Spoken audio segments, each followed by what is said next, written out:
कर्मण्येवाधिकारस्ते मा फलेषु कदाचन मा कर्मफलहेतुर्भुः मा ते संगोऽस्तकर्मणि। श्रीमद्भागवत गीता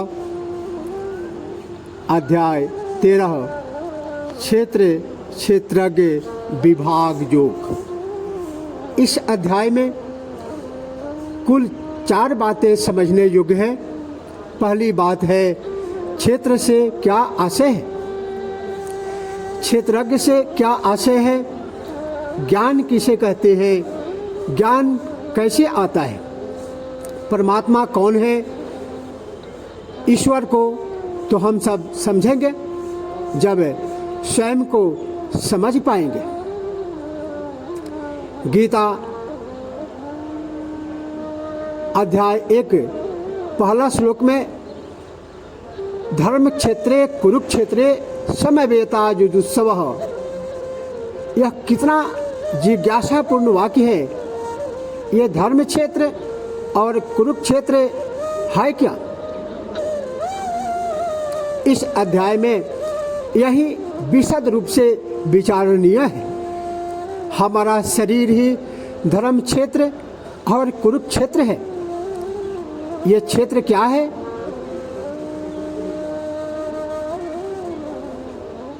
वह हमारा शरीर है। जब इसमें सद्गुण बढ़ने लगते हैं, ज्ञान बढ़ने लगता है, तब यह धर्म क्षेत्र बन जाता है। एवं इसके विपरीत जब इसमें अहंकार बढ़ता है, क्रोध बढ़ता है, ईर्ष्या बढ़ती है, मत्सर बढ़ता है, तो यही क्षेत्र अर्थात हमारा शरीर कुरुक्षेत्र बन जाता है।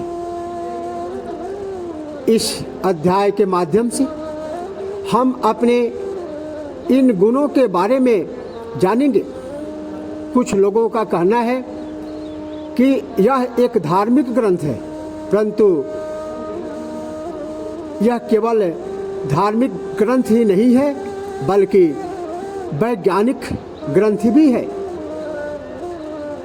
ज्ञान विज्ञान का जो तत्व इसमें निहित है वह अन्यत्र दुर्लभ है।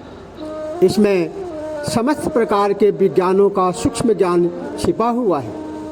सर्वप्रथम इसमें पंच तत्वों की बात की गई है।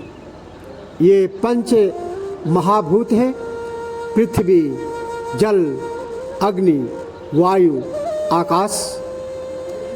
पंच महाभूत पंच तन्मात्राएं बनाते हैं। ये पंच तन्मात्राएं हैं: स्पर्श,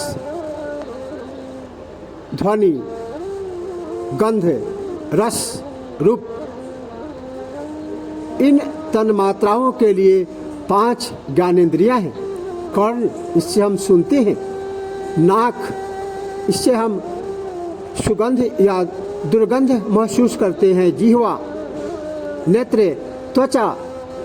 इसके पश्चात पंच कर्मेंद्रियां आती हैं: हाथ, पैर, मुख, जननेंद्रिय, गुदा। 4 अंतःकरण: मन, बुद्धि, चित्त एवं अहंकार। ये 24 तत्वों से हमारा शरीर बना है।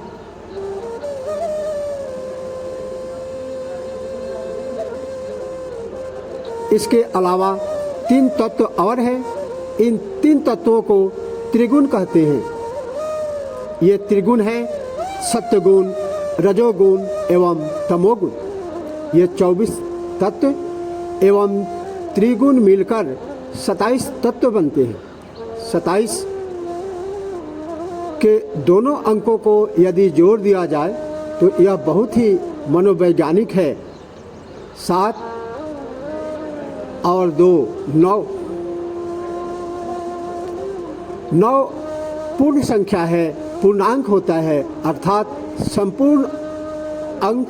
और इसके पश्चात यदि पुनः कुछ आता है तो वह है एक जो परम तत्व परमेश्वर है, जो सबके लिए एक ही है, जो सब में व्याप्त हैं, जो बादल जैसा, जो एक है पर सब उसे अपने अपने संप्रदाय के अनुसार देखते हैं।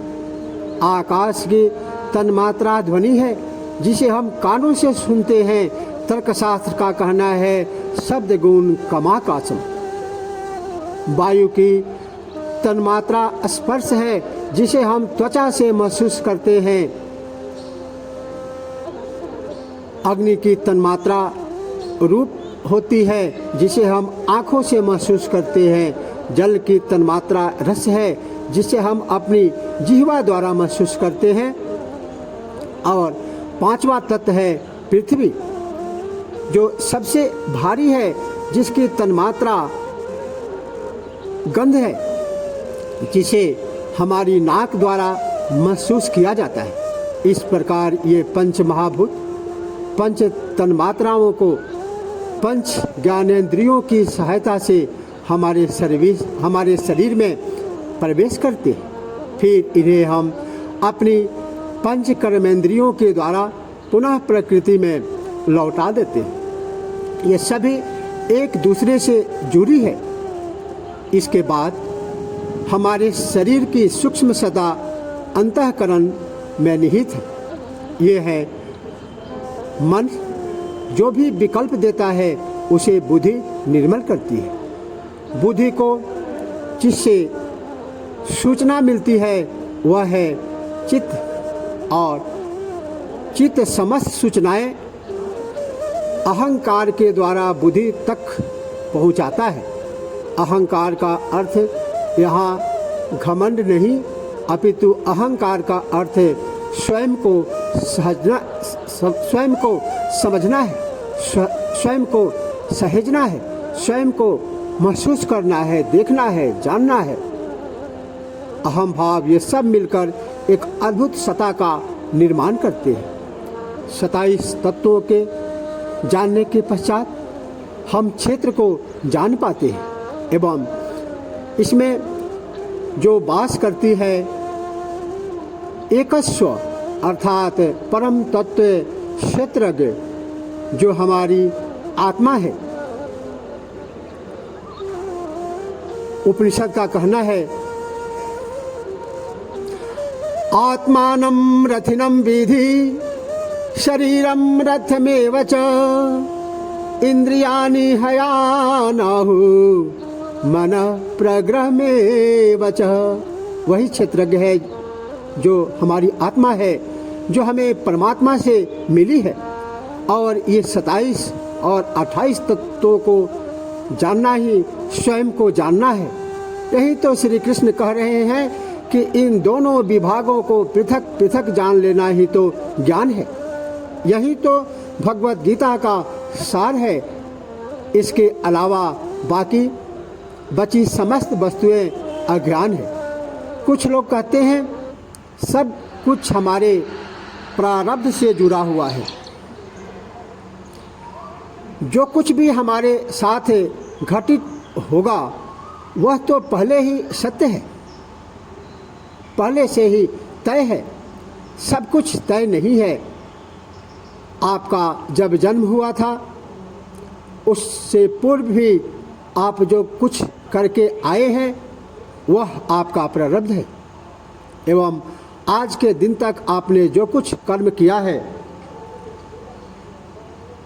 उन सब संचित कर्मों के कारण हमारे अंदर त्रिगुणों की उत्पत्ति होती है।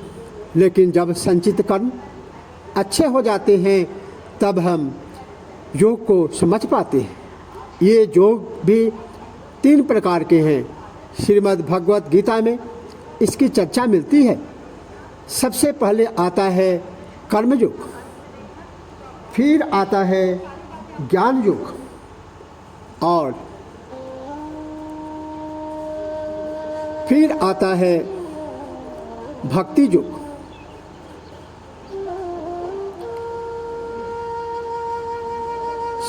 इस अध्याय में 1 से 18 श्लोक तक ज्ञान सहित क्षेत्रज्ञ का विषय है, और 19 से 34 तक ज्ञान सहित प्रकृति पुरुष का विषय है।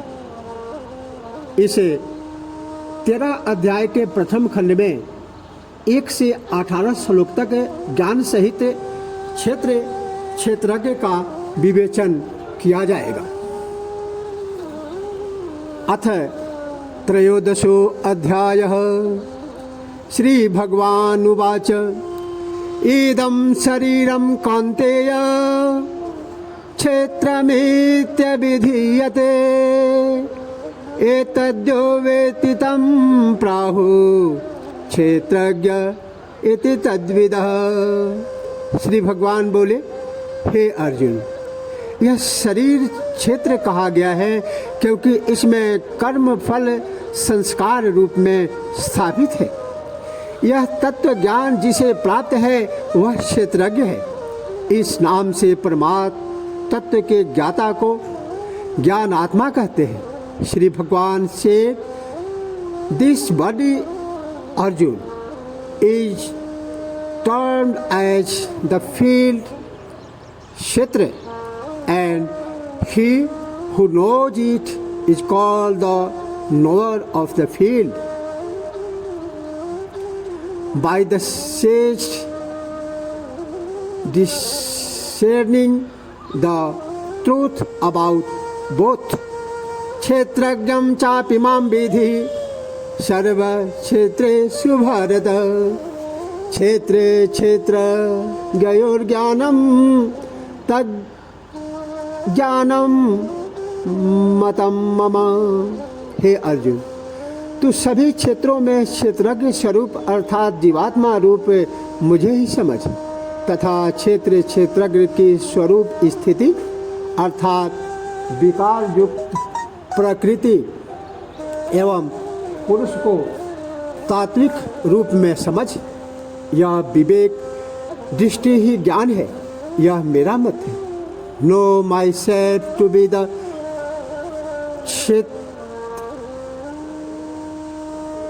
इंडिविजुअल सोल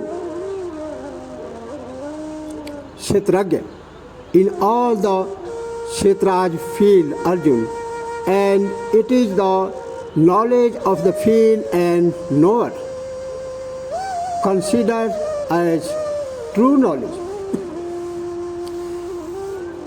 तत्क्षेत्रं तच यादृक्य यद्विकारी यतच्च यत् सच्चतो यत् प्रभावस्य तत्समासे न मे शृणु।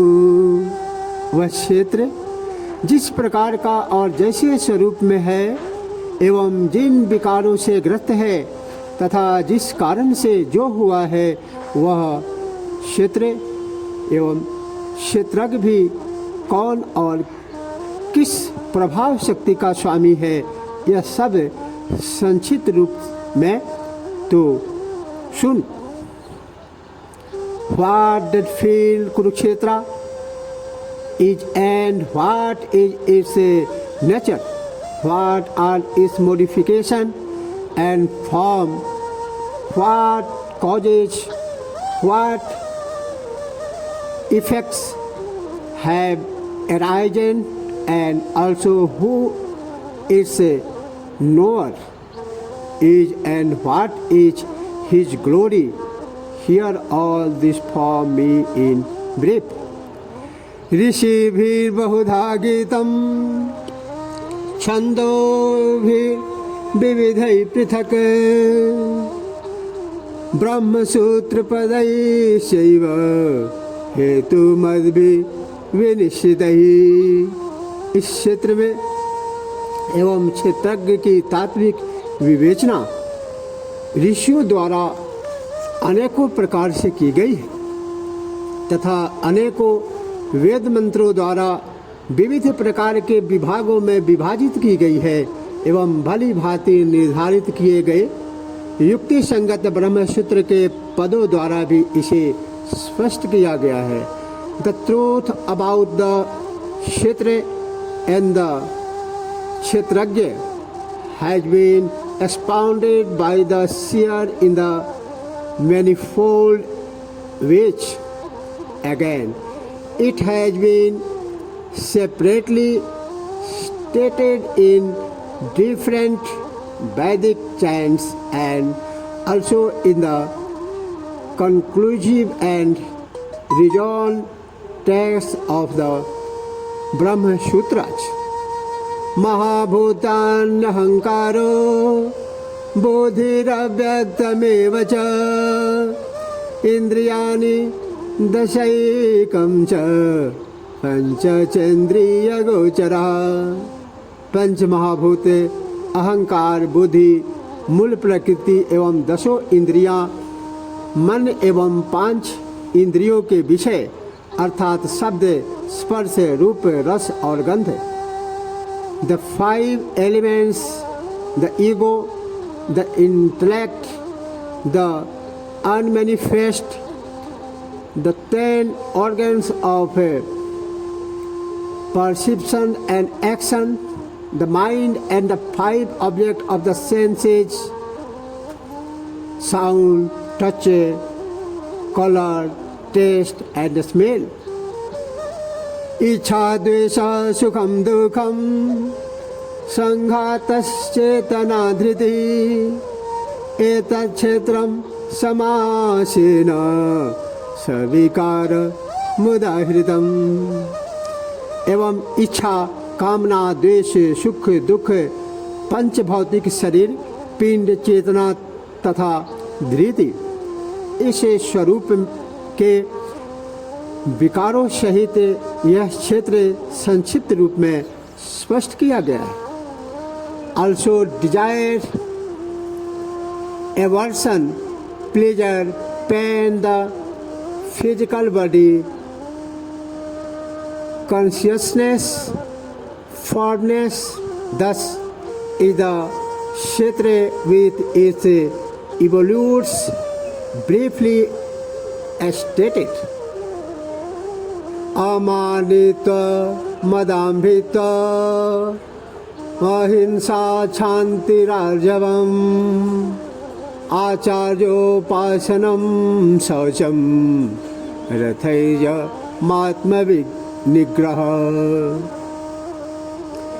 श्रेष्ठा, दर्प एवं दंभ युक्त आचरण का अभाव, किसी भी जीवात्मा को किसी भी प्रकार से न सताना, क्षमाशीलता, मन एवं वाणी की नम्रता तथा श्रद्धा भक्ति युक्त गुरु सेवा, बाह्य एवं आंतरिक शुचिता एवं मन इंद्रियों सहित तन का निग्रह, absence of pride, freedom from hypocrisy, non-violence, forbearance, appropriateness of speech and mind, etc. Devout service of the preceptor, internal and external purity, steadfastness of mind and control of body, mind and the senses. इंद्रियार्थेषु वैराग्य मन अहंकार एव च जन्म मृत्यु जरा व्याधि दुख दोषा नुदर्शनम। इस लौकिक एवं पारलौकिक स्थिति के सभी भोगों में आसक्तिहीनता, दर्पहीनता, जरा, जन्म, मृत्यु एवं रोग आदि में दुख एवं दोषों पर पुनः पुनः विचार करना। This passion towards the object of enjoyment of this world and the next, and also absence of egotism, pondering again and again on the pain and evils inherent in birth, death, also age and disease. असक्तिर नभिस्वङ्गः पुत्रदार गृहादिषु नित्यं च समाचित निष्ठानिष्ठो पपत्तिषु।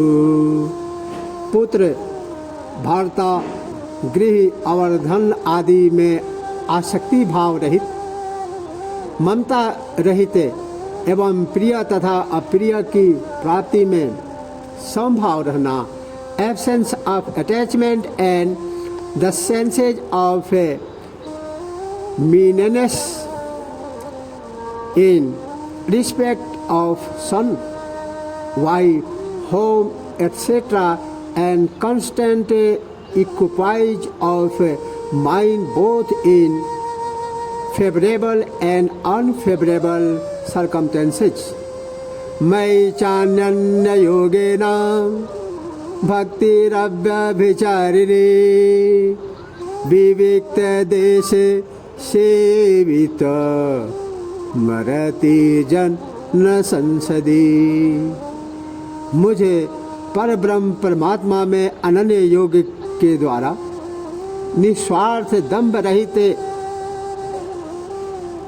अव्याभिचारिणी भक्ति का पालन करना एवं एकांत तथा शुद्ध देश में निवास करने की मनोवृत्ति एवं विषय आसक्ति मानव समाज में प्रेम का अभाव होना, unflinching devotion to me through exclusive attachment, living in secluded and holy places and finding no delight in the company of worldly people.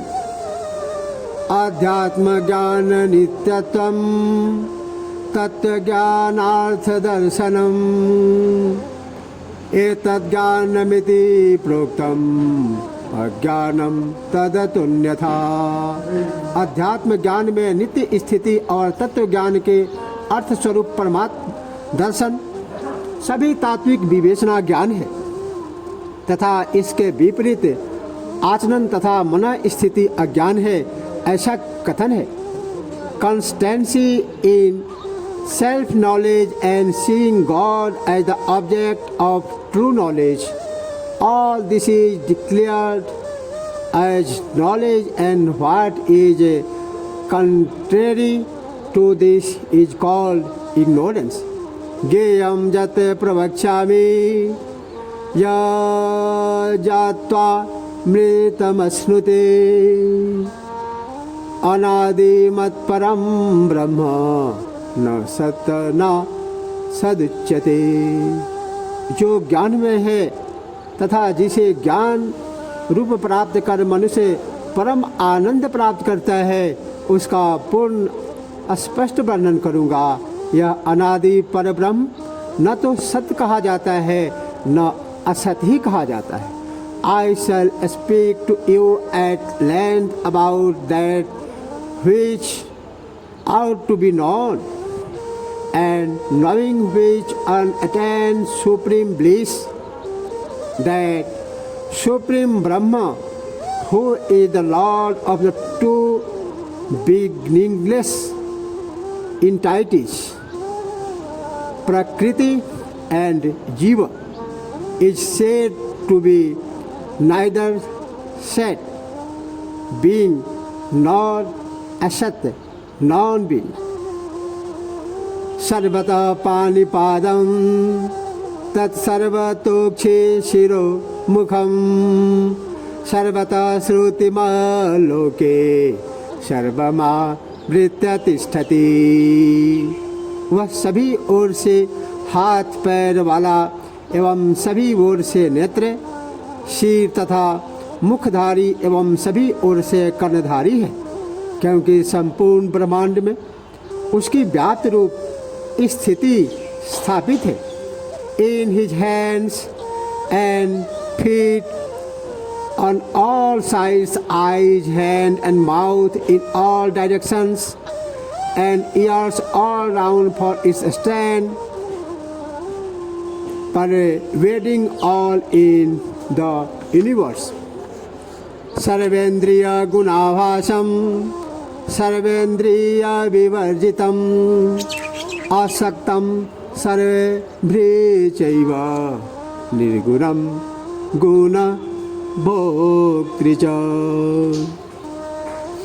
वह समस्त इंद्रियों के विषय भावों का ज्ञाता है, परंतु वस्तुतः वह समस्त इंद्रिया विहीन है। स्वयं आसक्ति मुक्त होकर भी सबका धारक, पालक एवं पोषक है तथा स्वयं निर्गुण होकर भी सभी गुणों का उपभोक्ता है। Thou perceiving all sense objects, it is really a speaking devoid of all senses, nature, thought, unattached. It is the sustainer of all non-etheless and thought attributeless. It is the enjoyer of gunas, the three modes of prakriti. बहिरन्तस्य भूतानाम् अचरं चरमेव च सूक्ष्मतत्त्वात् तदविज्ञेयं दूरस्थं चान्तिके च तत्। बहिरन्तस्य भूतानाम् अचरं चरमेव च सूक्ष्मत्वात् तदविज्ञेयं दूरस्थं चान्तिके च तत्। वह संपूर्ण चराचर जगत व्याप्त, संपूर्ण भूत व्याप्त ब्रह्म है, आंतरिक परिपूर्ण स्वरूप तथा चर अचर है तथा सूक्ष्म होने के कारण अविज्ञेय तथा अति समीप में और दूरी में भी वही व्याप्त है। इन axis without and within all beings and constitutes the moving and the unmoving creation as well as and by reason of its sovereignty. It is incomprehensible. It is close at hand and stand offer to. अविभक्तं च भूतेषु विभक्तमिव च स्थितं भूतभर्तृ च तजेयं ग्रसिष्णु प्रभविष्णु च। वह परमेश्वर वर्गीकरण रहित एकाकार स्वरूप में आकाश के तुल्य एवं संपूर्ण रूप से परिपूर्ण होते हुए भी संपूर्ण चराचर भूतों में विभाजित स्वरूप में स्थापित लगता है तथा वह बुद्ध गम्य परमेश्वर विष्णु स्वरूप में धारक पोषक प्रतीत होता है, रुद्र स्वरूप में संहारक प्रतीत होता है तथा ब्रह्मा के रूप में वही सृष्टि करता है।